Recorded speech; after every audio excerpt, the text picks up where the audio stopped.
मोरा जिला में ला सोना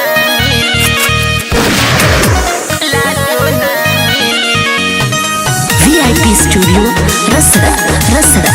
मोरा जिला में ला सोना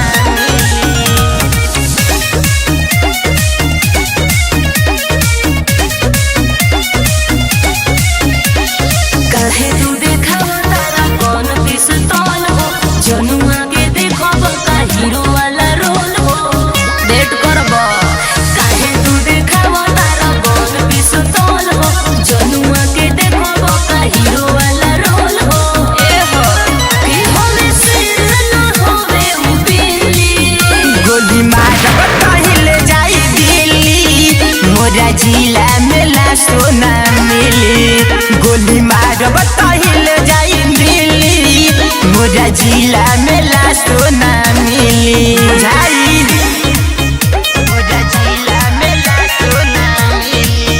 म्यूजिक बाय अनूप पुष्पा।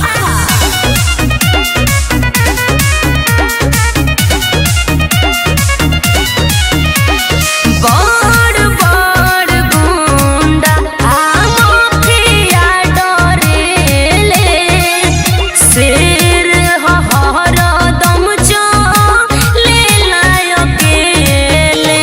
जहिया रडार पर भेटा जाई रे, सीधे उ गोली मारा जाई रे। सब गोली सीधे कनपटिए पर रे बुचिया उ खा जाई रे। ओकर कुछो न तोरा से हिली, गोली मारब पहिले जाई दिल्ली। मोरा जिला में ला सोना मिली, गोली मारब पहिले जाई दिल्ली। मोरा जिला में ला सोना मिली। तू अपन जिला के शेर हवे, आई मोर जिला के शेर है बाबू। मोरा जिला में ला सोना मिली।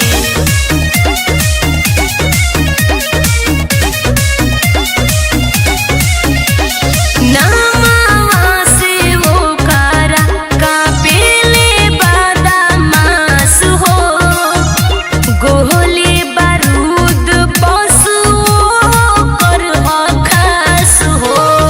अपना पे हमारा के सन बाटे हो, रंग दरिए कइला पहचान बाटे हो।